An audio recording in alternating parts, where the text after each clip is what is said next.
Benicio del Toro.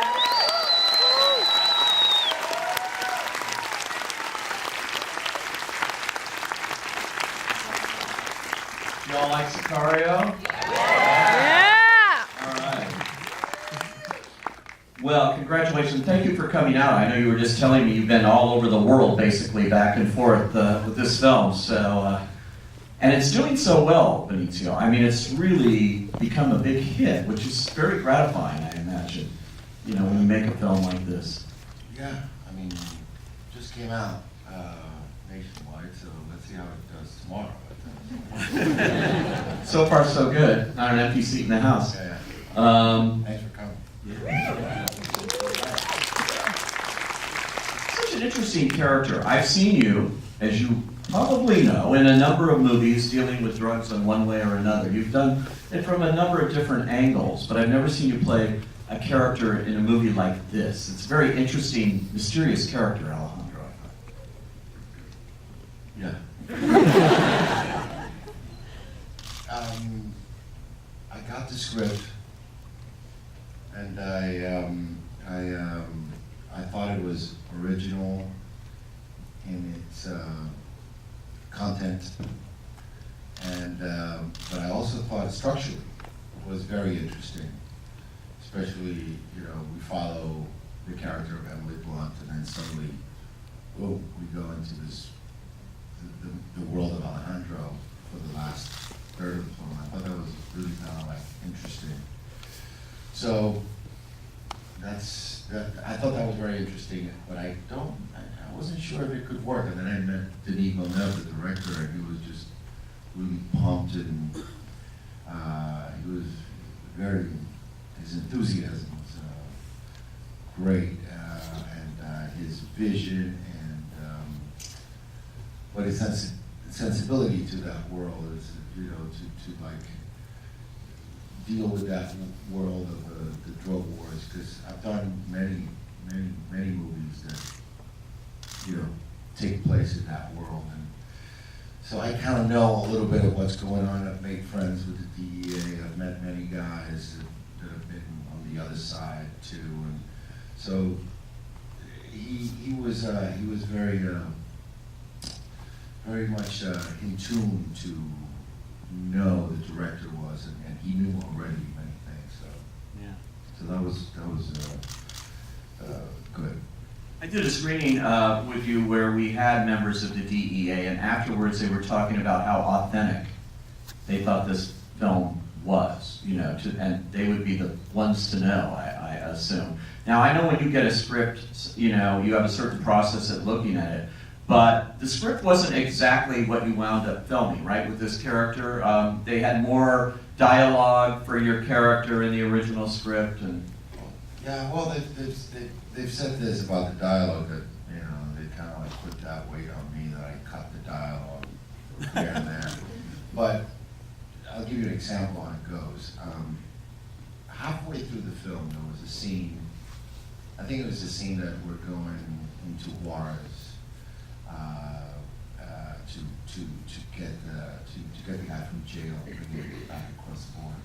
And in that scene, Alejandro had this monologue where he explained to Emily his backstory, what happened to him, and what happened to his family, and basically his motivation.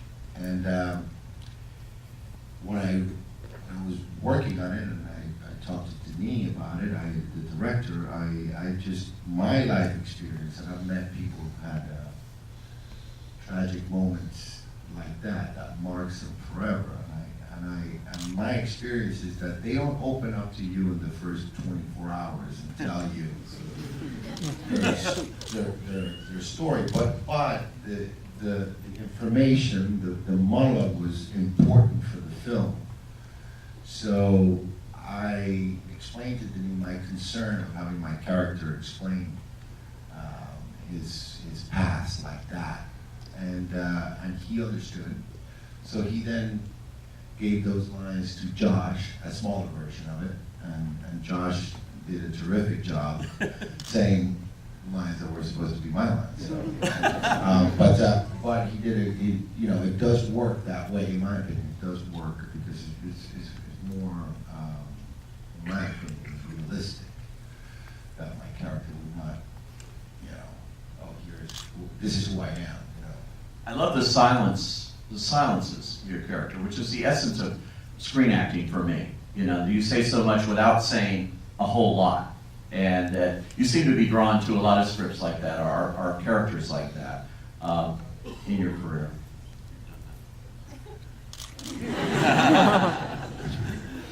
I don't like to talk too much. I'm actually doing this to support the film. But, no, you know, it depends. You know, I don't know. Well, it's great acting. It's great acting, is what I would tell you. And you know, Denis Villeneuve, the director you're talking about here, who did Prisoners, by the way, also, he's a great director, and Incendies. He has called you his muse. He said the greatest, thrill he's gotten as a filmmaker was directing you in this film. He said, that really excited him when collaborating with you on the script, the collaboration between director and actor here, which. What do you want me to say about that? Well, I had a great time with him too. I mean, we talked about the script. I don't know what the process was. I tell you, when I do a film, I like to be able to meet with the director on the weekends, and kind of talk about what we've done a little bit and what's up ahead.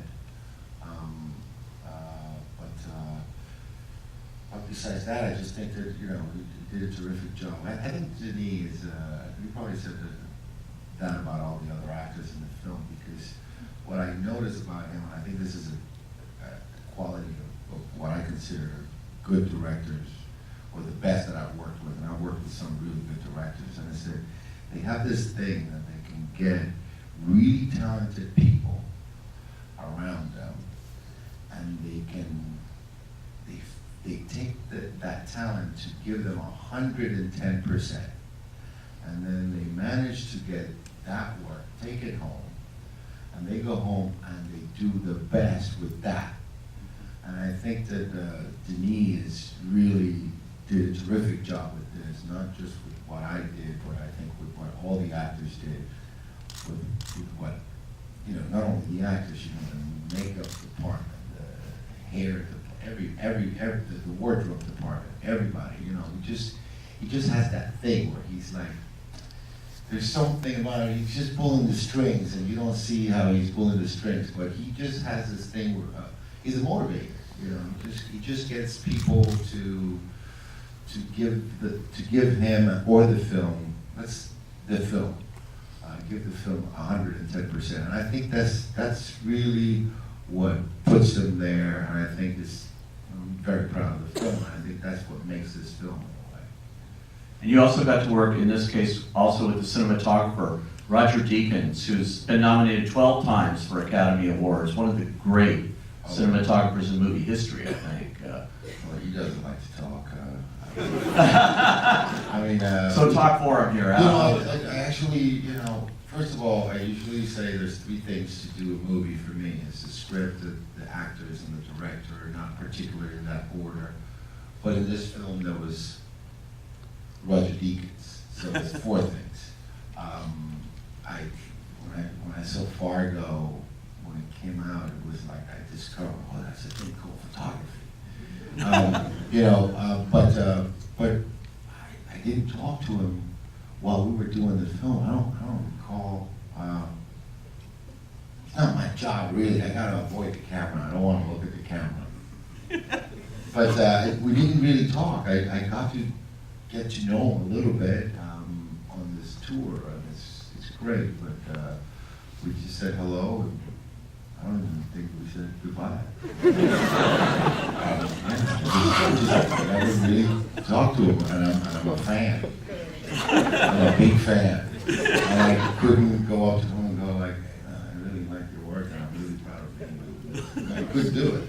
Really? Wow. But you know, it's like we're all in this thing, and when you do a film, it's like sports in a way. The clock is ticking, and so everybody's like, you know, it's like all this energy. It's just you're putting this energy into this thing, and you got to hold up your end of the bargain, you know, and you got to concentrate. So, and he works. He goes in. My experience of seeing Roger Deakins work, besides all the magic that he does behind the camera, was very quiet. He's in a corner. He's kind of like,